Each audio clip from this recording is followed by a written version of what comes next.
Good morning, everybody. How are you doing? My name is Phil Burst. This is the Ginger Nut Marketing Podcast on Facebook and live on the podcast as well. Today, what I really want to talk about is how you create an event and training strategy for your business. So this is something I've been working on for about 5 years now, and it's actually become a really, really key part of our sales and marketing strategy for the business. We're here today at Liverpool Science Park, and in the background on the video, you can see my Digital Leaders training banner, which is promoting the course that I'm about to start in about 1 hour's time here today. Digital Leaders is a 6-month training course that focuses on 2 elements: leadership and digital skills. The skills you need in a digital world to grow and develop and implement a really successful, digitally focused marketing plan. So today's not a pitch about Digital Leaders, although it's a great course, and I do suggest you go and take a look at it on our website, elephantdigital.co.uk. I started Elephant Digital just over 5 years ago, and one of the first things I thought I really, really wanted to do was to put on an event. At that time, I didn't really know what putting an event meant in terms of a corporate or sort of a business setting. But what I knew is that if I could get a group of people in the room and talk about what I knew and what I was passionate about and what I believe I could add, and where I believed I could add value, that must be a good thing. So I also thought, well, if I'm meeting people in a one-to-one setting, so if I'm going to, say, 10 sales meetings in a week, that takes me an entire week. Whereas actually, if I can get 10 people in a room at once, I can, inverted commas, pitch to them all at the same time. And it just makes my time far more efficient. So I know that sounds a little bit ruthless, but thinking about your time and how you use your time is massively important when you're an entrepreneur, or whether you're a business owner, whether you're a director in a business who's looking to grow a business. So the first event I put on was about 4.5 years ago, and we did a collaborative effort between myself and another marketing consultant who was working with us at the time, a lady called Lindsay. And we both individually came up with a 25-minute talk. I think mine was about social media at the time, and Lindsay's was about business development, sales and marketing, combining sales and marketing together. And we basically, what we did was we got all our LinkedIn contacts together, exported them from LinkedIn. We had a small email database of a few thousand contacts from Liverpool, which my business partner at the time had. And must have had about, I'm going to guess, about 4,000 contacts of business owners and senior people in business in the Liverpool area. And we just sent out an email saying, free marketing events, grow through marketing, come down, watch, and see if you can learn something. We had a place called the Women's Organisation, which is a brand new building in Liverpool, which is focused around women's business. So that attracted a few bums on seats as well. And we just basically put on some teas and coffees and biscuits. And I think we got about 30 people turn up at that first session. And it was absolutely bloody terrifying, I promise you. I was so scared. And I remember we recorded the session, my talk specifically, and I wanted it because I wanted to be able to play it back and see how I could improve the talk. It was absolutely terrifying. I was really, really bad. I was umming and I was erring and I was making stupid jokes. I think that the audience in the room enjoyed it that day, and I think they got some value from it. But what it taught us was running an event in terms of promoting your company is a bit of a fine art. It's a bit of a learning curve you have to go through. So absolutely, the first objective is be really, really clear about your proposition. What are you promising that you will deliver when people turn up? What value are you going to add? If you start there, that's the biggest and most important thing you've got to get right. So if it's 10 tips to launch an amazing social media campaign for 2019, it's clear, it's got takeaways, it's a simple 10-step process. People love that hook, that instant hook. So whether it's the way you need to go about doing X, Y, and Z in your industry, or how to win at X, Y, and Z, whatever your industry and your customers would benefit from understanding, that's the hook, that's the first place to start. The second place is you've got to get an email database together, or at least a database of contacts or prospective customers who would be interested in this event. So I know in the world of GDPR, that's a little bit tricky these days. So whether you're going to have to build an email list or perhaps buy an email list or a hybrid of the two, you've got to have a good email list. And you're going to expect around about 1% of those people to even read the email, and probably 10% of the 1% to actually turn up or register and turn up for the event. So we're up to about 15,000 people now in our database. I mean, I've got 15,000 people in my LinkedIn profile alone, so there's a good 5,000 of those that are kind of UK-based business owners and marketeers. But I've been building it up over about 10 years. Then all the people who work in our company, we've got all their LinkedIn profiles and extracted all their data. We've bought some data, we've acquired some data over time. Every event people come to, we ask them to register and sign up for further events and further promotions. And the golden rule with email marketing, so ignoring legals and GDPR for a second, the golden rule is don't spam them. Only invite them to things that they will get value from. Whether it's free or paid for events, I don't think that really matters. We get pretty much the same response in terms of the final conversion rate from paid for and free events.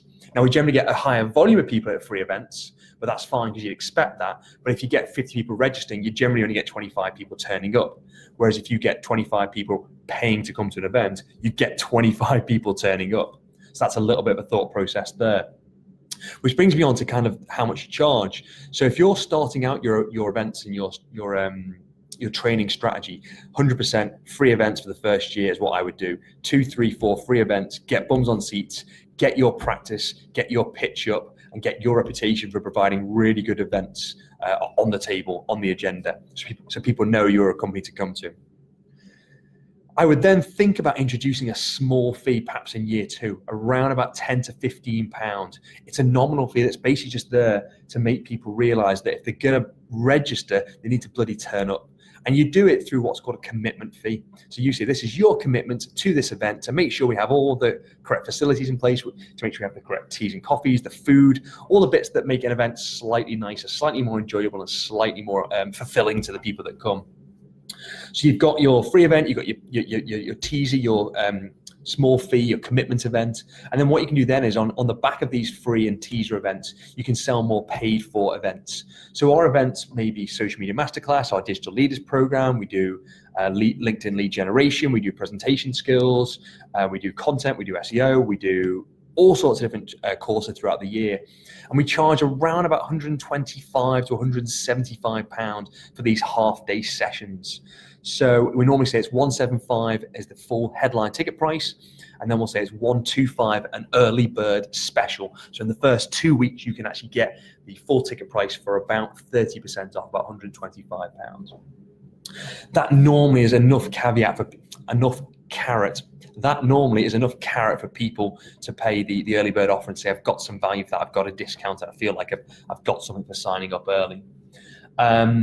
The graduation from that, the next step from that is things like our Digital Leaders Program, which is a 6-month program with 6 sessions, 6 half-day sessions, and we charge between £750 and £1,000 for that program. It's basically the same price, the same value as doing 6 sessions. I'm just giving people a slight discount, and they get more value from it because I get to know them and their business. They get to know me and get to delve and ask questions for 6 months. And together we get to craft and create a more robust marketing plan for the company. So it allows us more time together.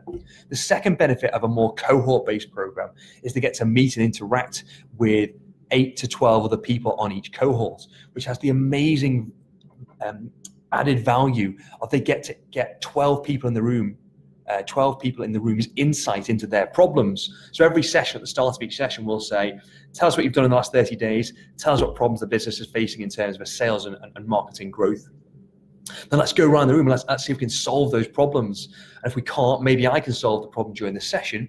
And if we can't from there, all of us will work collectively and collaboratively to help that person solve these problems. I love programs, cohort-based programs like the Digital Leaders Program, because it's a very intense program. You get to know everybody quite intimately, and you really get to the bottom of more deeper problems, and you get to create more long-term value together because you've got that kind of peer network to support you as you progress through as you progress beyond the 6 months back into your jobs and back into implementing all the tips, tools, and strategies that you've learned. A quick note on how to run events. So this may not work for everybody, but I've got a drama background. I have done some amateur theatre in my time. I've done a little bit of professional theatre in my time. I went to university to do English and drama, so that's kind of a clue to perhaps my nature. I've directed shows, I've produced shows, I've starred in shows. I've done a lot of kind of stage management, a lot of like concerts and events through my time at school, university, and post-university, like in a professional capacity. So my inspiration, my motivation for events and training in the corporate world is actually putting on a really good show. Now, putting on a good show means things that perhaps you wouldn't necessarily think about become very, very important. So the room, the type of room, the environment, the air conditioning. I like to have music playing when people walk in the morning to lighten the mood, to make it a little bit more exciting. I like to have really colorful, really vibrant kind of branding, which I'm pointing to on the video here. The Digital Leaders branding is quite bright, it's quite vibrant, it's quite aspirational, it's quite inspirational. I want my sessions to be enjoyable, so I make sure that I'm always on form, ready to go, excited, motivated for the session, and that I'm genuinely passionate about what I taught, that I'm genuinely passionate about what I teach and what I'm trying to help people with.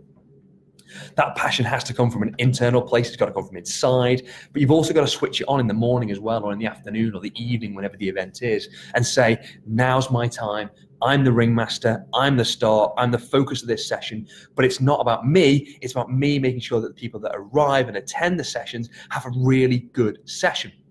So we always make sure there's tea and coffee, very important. Always make sure there's biscuits, very important. If it's an early morning session, put breakfast on. If it's a lunchtime afternoon session, put lunch on. If it's an evening session, put a light evening buffet on, some snacks, some nibbles, some sandwiches. And here's the second tip, don't scrimp on the food. It's the one thing that people talk about whenever they go to any session. One, because it's a great icebreaker to talk to the person next to you don't really know and say, oh, isn't the food crap? Or, wow, isn't this food really lovely? And secondly, when they go away and they're talking about it on social media and maybe on testimonial videos you ask them to do, they always bloody mention the food, because we're very instinctive creatures. When we're learning, when we have to switch on, we need to be fed and nourished in order to actually be in the right frame of mind to learn, to listen.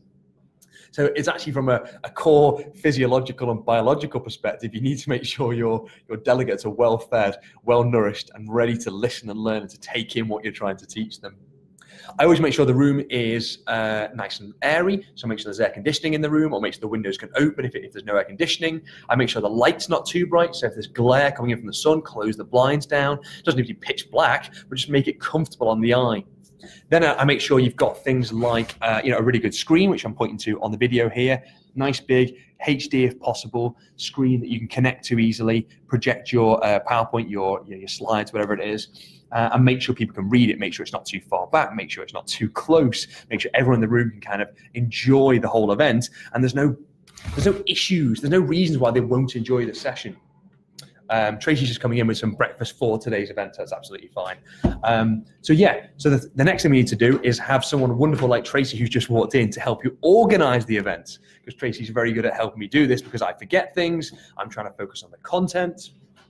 So make sure you've got at least one person, if not more than one person, 2 or 3 people to help you set up the event. Make sure it's set up the day before, or perhaps a few hours before. Whatever you do, make sure it's really, really well organized, structured, and you've got all the little details sorted. So, for example, pens. Don't forget pens. It's so important you've got pens for every single delegate. Whether it's a free session or a paid for session, people always forget the pens. Make sure you've got loads of glasses, loads of cups, because if you haven't got loads of glasses and cups, you've got 5 cups for 15 people, it's just less enjoyable, it's just less professional in your organization. The final thing is, make sure you've got a very clear agenda. Make sure you give people a start time, an end time, when they're going to have a break, where they go on their break, where the toilet facilities are, and obviously things like if there's going to be an evacuation procedure or there's any kind of fire drills planned at all. Don't leave anything to chance. Make sure you're in control and your delegates feel like this is going to be a session where I can relax, I can enjoy myself, I can get value from the session and not worry whether I've got to think about the parking meter in 2 hours' time, because I've literally just booked 2 hours of parking, because you've already told them this session will be 1 hour and 25 minutes long. Don't worry about your parking. Or if you have worried about your parking, go and put some more money into the meter. Make sure they're comfortable, make sure they're relaxed, and make sure they're ready to engage with you and the content. The reason we do all this is because if we go back to our original purpose of today's session, if we go back to the original purpose of today's talk, today's podcast that I'm doing here, trying to sell, especially in a B2B world, can be difficult in today's market. It's crowded. There's lots of competition. Marketing and advertising cost lots of money. Running events and training are a great way to meet people, a great way to talk about your product and service, a great way to get to know people in a collaborative session, a collaborative working way. The key is to make sure you add value. If you add value, they will remember you and they will come back to you when they're ready to buy one of your products or services. And that's the key. I never pitch in any of my sessions. I might talk about some bonuses, some value adds. So I have, in the odd session in the last year, mentioned the podcast 1, 2, or 20 times, but there's no cost to my delegates to sign up to the podcast. In fact, it's more content, it's more value I'm giving away. So by all means, cross-sell and promote other value-add services, but don't pitch your product or service. Every now and again, you can mention it in passing. Every now and again, you can make reference to your products and services, but your delegates aren't stupid. They'll know they're being pitched to, and they know that when they're ready, you've got the product or service that's right for them. So don't think about it as a sales pitch. Think about it as adding valuable content for your customers and for your prospective customers. The final most important thing is when you're running a training event, and if you're doing it yourself, have fun, enjoy it. It can be quite nerve-wracking to start with, but that's okay, that's fine. It's a learning process. It took me about a year to be comfortable doing these types of sessions, doing these types of courses. So that's fine. Just accept that as part of the learning process and try to enjoy the session as much as you can. The old adage is, if you enjoy the session, there's a good chance your delegates will enjoy the session. Make sure it's fun, make sure it's enjoyable, and ultimately, make sure it's value add. That is how we think about an event and training strategy for your business. I hope that was valuable. Have a great day, and I'll speak to you soon.